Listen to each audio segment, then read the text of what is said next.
Welcome back to Calamity 1 Block, where after 38 hours of grind, I've finally defeated an eldritch abomination in hell to force a star to fall on a sandwich I built out of precious metals, generating an otherworldly monolith used to summon a cosmic worm, all to get a mere 8 blocks of dirt. The first thing I do with this astral dirt is convert it into normal dirt using purification powder bought from the Dryad. I can then plant some hallowed grass on it with seeds I also got from the Dryad, which surprisingly allows hallowed mobs to spawn even though I don't have the biome. The main target here is pixies, but I may as well multitask while farming these, and I have just the right task to do so. With my Old Lord Claymore dash and the glide of my wings I can fly to the ocean, but this time I can place blocks without having to bridge all the way over thanks to the ice rod. I built some basic housing here for a pylon, then moved my hallowed grass over so I can farm for both pixie dust and a pirate map, as pirates are, for potentially the first time ever, actually useful in this playthrough. While farming it starts raining, so I switch gears to instead farm cloud elementals for one of the best early hard mode weapons. While doing so, I'm rudely interrupted by a message warning me of the arrival of the twins. Usually in vanilla you'd have to break a demon or crimson altar for the mix to spawn, but since Calamity reworks the way hard mode ores and altars themselves work, they're set to randomly spawn from the very start of hard mode. Oh, nothing. Brilliant. Okay, let's give them a very unserious try.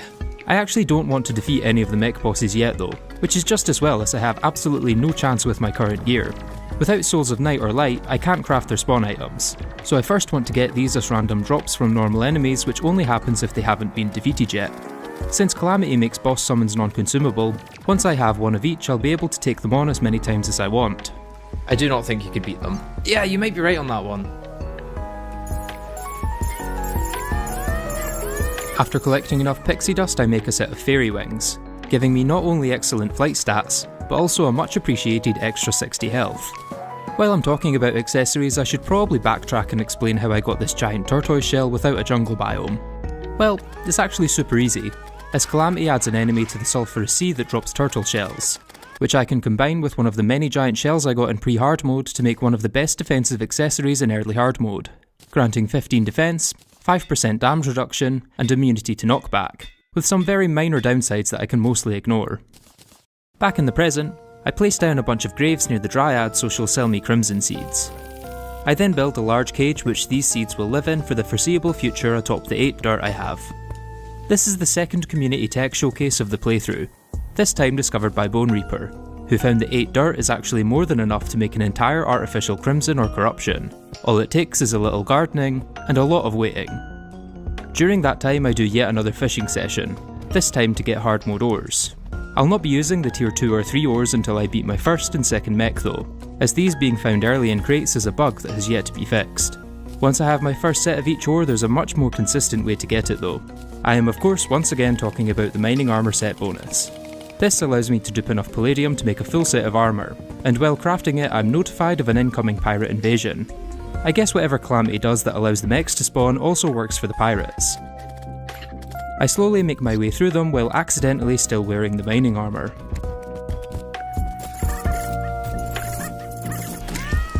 There we go, not too bad. Didn't get either of the drops I wanted, I don't think. I did have palladium armour in my vanity that whole time. That was very silly.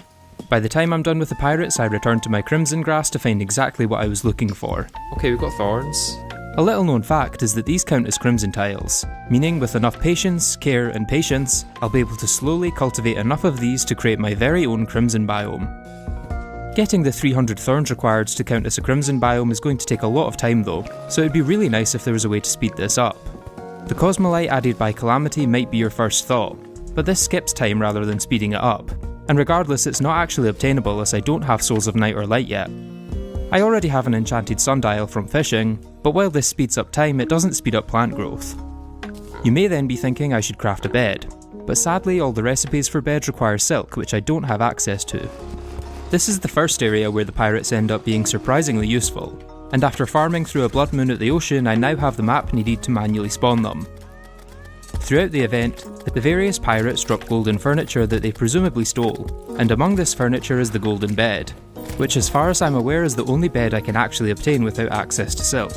I don't get the other drop I wanted from this so we'll have to return to it later, but at least now I can finally sleep for the first time in the playthrough. It's not just a case of waiting for the thorns to grow themselves, however. This plant is surprisingly hard to grow and requires constant upkeep. It may not literally be watching grass grow, but damn is it close. The Guide to Crimson and Thornification. Thorns cannot grow over existing grass or mushrooms, so these will need to be carefully pruned to give your thorn space to flourish. Thorns will avoid touching other thorns when growing, leaving small gaps between them. As such, it is advised to have a plot of land much larger than the number of thorns you need. Thorns will grow up to 6 blocks away from the closest block of crimson grass, so soil should be replaced regularly for a healthy plant. Thorns are incredibly fragile and great care should be taken when handling them. They will wither away at the slightest touch from yourself or any of your equipment, which could lose days' worth of growth.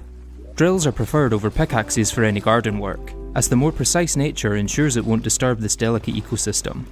Follow these rules and you'll be on your way to a thriving field of thorns in no time. Well, actually quite a lot of time. In fact, from start to finish, this process takes almost 12 hours, with a lot of that spent sleeping to speed up growth. You surely don't expect me to spend 12 hours of my life sleeping in a game while making barely any progress though. That would be hell. In this playthrough, there's thankfully a lot of other things I can work on while the thorns grow in the background. And I don't just mean dying to random mech spawns.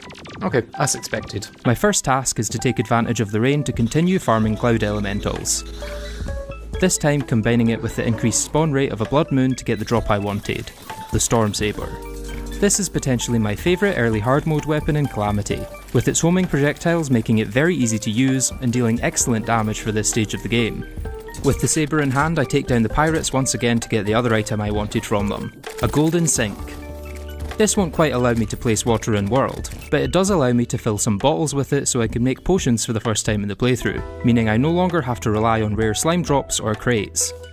That's not all though, as it also unlocks the Caustic Tear, an item that allows me to summon an acid rain and cause a heavy downpour across the rest of the world, giving me an on-demand weather boost to my fishing power. Lastly, for now I can make water candles to further boost my spawn rates, though it's not as if it's needed with the boost I already get from Death Mode Blood Moons, which very quickly gives me a couple of upgrades in the form of the Star Veil and Charm of Myths. Aside from speeding up thorn growth, having a bed is also very helpful for increasing the rate at which I can complete fishing quests, which I've continuously been doing in the background whenever possible. This leads to a routine of sleeping away most of the day while tending to the garden, then waking up to check on the angler quest each morning. Underground tundra. Not possible.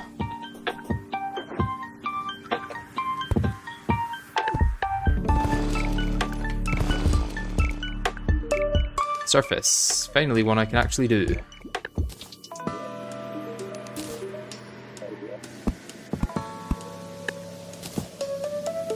Eventually, the angler gives me a lava-proof fishing hook, which is the main reason I've been completing quests this whole time. After adding it onto my tackle bag, I can finally stop gaslighting lava into thinking it's water, and start fishing the intended way. The main benefit of lava fishing comes from Hellstone crates, which contain many exciting new items. This is also going to give me a lot of stuff I don't need, like potted brimstone bushes. Can I make the upgrade to these? I could actually make the upgrade. While the prospect of some slightly better boots is nice, the hands down most important item found within these crates is wet bombs. Okay, let's put all but one into my storage so that they're there as a backup. Create the upgrades to these. Warding as well, very nice. A side effect of all these crates is that I now have a bunch of obsidian lockboxes and no way to open them. Thankfully though, Calamity offers a solution to that, but it's rather convoluted. First I'll need to visit the Clothier, who Calamity makes sell a golden key in hard mode. I then throw some water bombs at one of my lava lakes and collect up the obsidian it forms.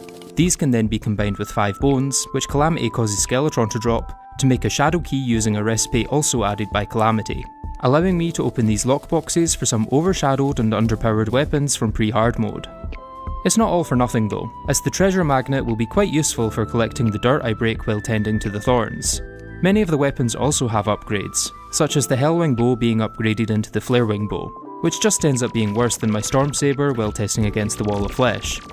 The next few hours mostly consist of me sleeping in the Thorn Garden and completing a few side tasks, including dying to a random Skeletron Prime spawn, creating an artificial ocean, which unfortunately won't let mobs spawn without sand, dying to a random destroyer spawn, but actually not doing so bad against it, expanding my storage system with new units, fishing in the caverns, fishing in the sea, fishing up a quest that grants 2 bottomless buckets, the second of which will be incredibly important much later on, moving some dirt to hopefully get mushrooms for regen potions, moving that dirt again so I can also gather hay without breaking my thorns, building a sulphurous sea suited for a scourge, dying to a random twins spawn, farming the wall of flesh to hopefully get his rare weapon drop, which I don't, and finally, another random destroyer spawn. I think the clouds might be doing more damage than my swords are, to be honest. Although thankfully, the destroyer himself isn't doing too much damage to me. Well, at least the adrenaline stopped me taking as much damage. I think we got it. Oh well, we got it. We did get it. After respawning, I collect the treasure bag but don't open it just yet, as saving it for after I defeat all 3 mechs will allow it to drop hallowed bars as well. That doesn't mean I don't gain anything from this fight though, as thanks to my self-imposed rule regarding hard mode ores, I can now use the second tier of them, letting me craft a mithril anvil and an orichalcum pickaxe. This is one of the most impactful items in all of hard mode, but before I explain why, I get a little distracted fending off some pirates and farming for flame wings in the underworld. Then of course checking in on the Thorn Garden, which is coming along very nicely. With that out of the way, let's get back to the orichalcum pickaxe. At first glance it appears entirely unremarkable. Sure, I can now mine up adamantite and titanium, but if you haven't noticed, this is a skyblock, so it's not as if I just have those laying around. What I do have, however, is the single block of infernal suavite that started this entire playthrough, and thanks to the power of this pick I can now mine it for the very first time, a mere 47 hours into the run. Of course, I didn't just pick infernal suavite as the one and only block in the world without reason. It is in fact the only block I could find in the entire game that works for a 1-block run. But to show you why, I'll first have to use my trusty set of mining armour to gather some more. I mentioned earlier that this is the most important armour set in the playthrough, and this right here is why. So far it's been very helpful for getting a renewable source of each ore, but this is where it actually becomes a full-on requirement to progression. You see, with 101 blocks of infernal suavite, I can create an artificial brimstone crags, and within the crags is an enemy called the Despair Stone, which when killed has a 20% chance of dropping 10 to 30 brimstone slag. As far as I can tell, this is the only way to get this in a skyblock without straight up giving it to the player or abusing some really cheaty glitches. And why is brimstone slag so important, I hear you ask? Well, it's one of the 3 items required to craft the Altar of the Accursed used to summon Supreme Calamitas, making it a vital component for my final goal of the playthrough. That's a long ways off though, so for now I settle in for a fishing session in the crags. The main benefit of crags fishing is Hellstone, which has a chance of dropping from brimstone crates in both bar and ore form. So you know what that means. Alright, we'll stop there, that's a nice number to get. With Hellstone and Infernal Suavite, I can then make Unholy Cores, which can be used to make a whole array of new weapons. For now I make the sword and after some more duping, the bow, but both end up being outclassed by my Storm Saber, once again defending its title as the best early hard mode weapon. I then return to sleeping among the thorns until I'm interrupted by my first solar eclipse, which can now occur thanks to me defeating a mech boss. There's really not much I can get from this, so it mostly just wastes some time that could have been spent sleeping. Soil is worth more than gold. Considering there's 8 soil in the world, yeah, a lot more. With Logan out here producing the box of incomprehensible pain and suffering. Yeah, sometimes it's got to be done, is all I've got to say. It's done! Brilliant. That one thorn over here. Right, I need to not touch anything. A couple more for safety so you can remove the dirt itself. Yeah, I'm going to keep the dirt there for now and let it grow up into these corners, and then I'll remove the dirt. But what it means is that I can start fishing now at least. Is there a way to obtain crimson blocks now that you have the biome? Unfortunately not, so it's going to be the most fragile crimson biome in existence.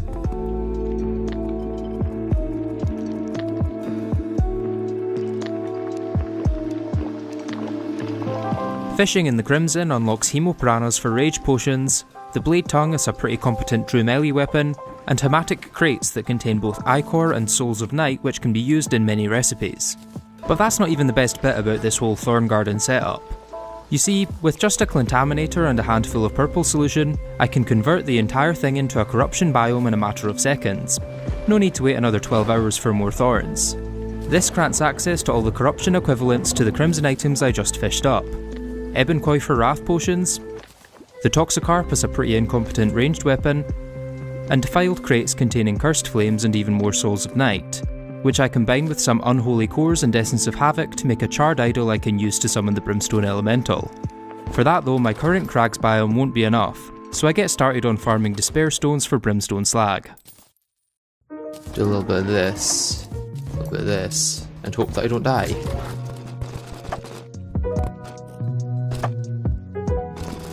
I then double back to my thorns and lay down some corrupt grass, which should hopefully be enough to spawn a hive tumour. The ensuing fight with the hive mind is incredibly easy considering I have hard mode gear, so I fight it a second time for even more drops, using the additional Demonite bars to craft the Dark Master. Projectile damage increases for every hit point above 400. With that, I head back down to the underworld to make a very long Crags biome, then decide to give Brimmy a test run without any buffs. Let's see what it's like.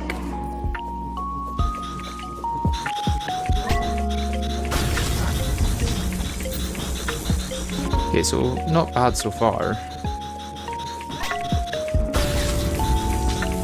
I mean, I'm still getting adrenaline, so it really can't be that bad.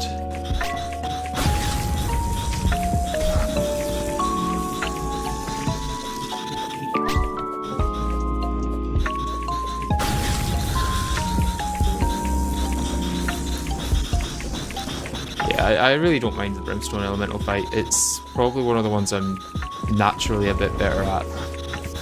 That was honestly so much easier than any of my fights against the mech so far. So to take advantage of that, I fight her another few times to get her best weapon drop, the Hellborn.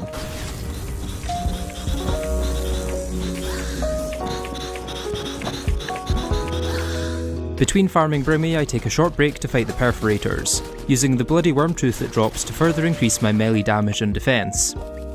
Usually this would already be upgraded to the bloody worm scarf for an extra 10% damage reduction, but it seems something already ate this world, so the worm scarf is not on the menu. And this is supposedly very good. Let's see. Okay, yeah, that's pretty good. Touch the targets with the gun for real power. Okay, so it's a true melee gun. Okay, so it's a 10-second boost after.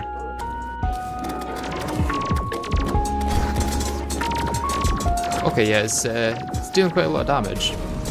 I'm also taking quite a lot of damage, but that might be okay. I might deal enough damage that taking all that damage doesn't really matter. Oh, damn.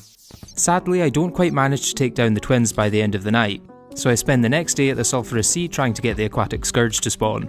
Without any way to get shark fins, I'm unable to craft the seafood used to spawn him, so have to rely on the incredibly small natural spawn rate. Oh, there we go. Okay, definitely dealing good damage. Although he's also dealing good damage, so making the mistake of not dodging. Probably the worst mistake you can make in Terraria. Or at least dodging really badly.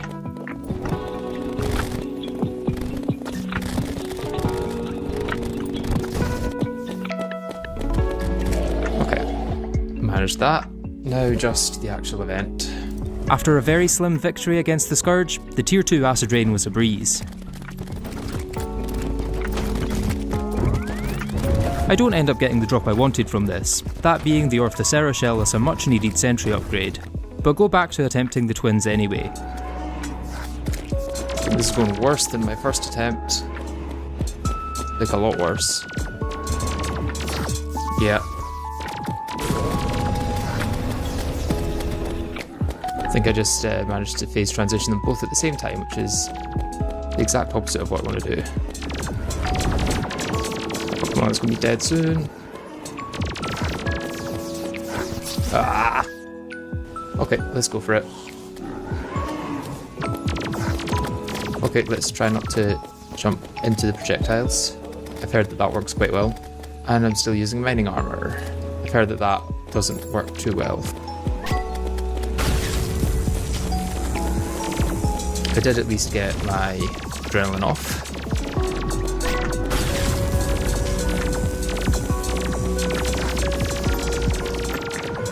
Okay, I think I've got it.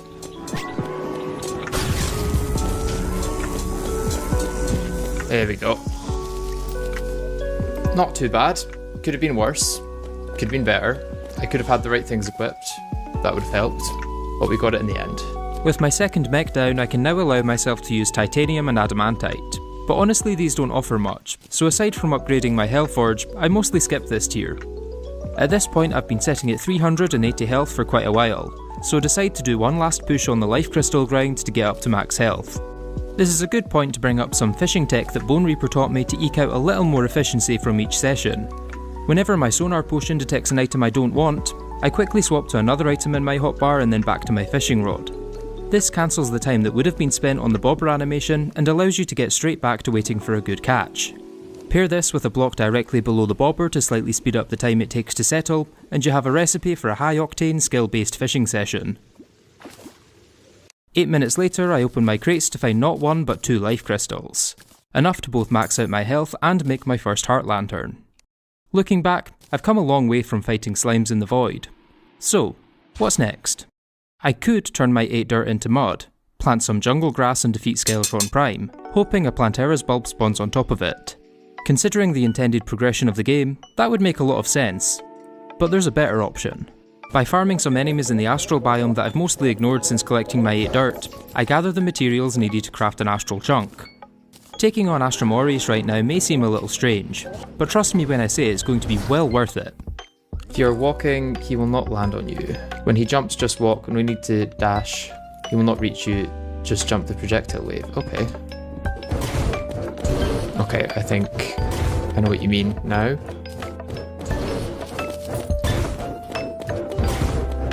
Yeah, like that. Slime is falling from the sky. Another King Slime attempt. What? We're back to the start of the playthrough, guys.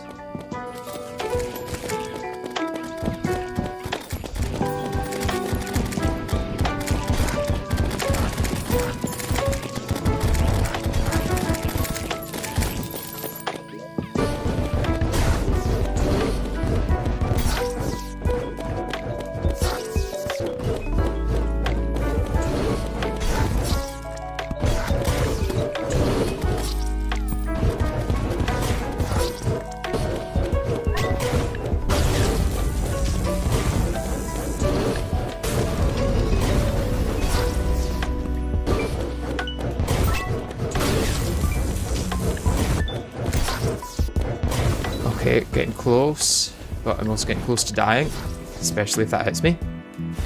A few seconds on a heal, and then I might actually be able to do this.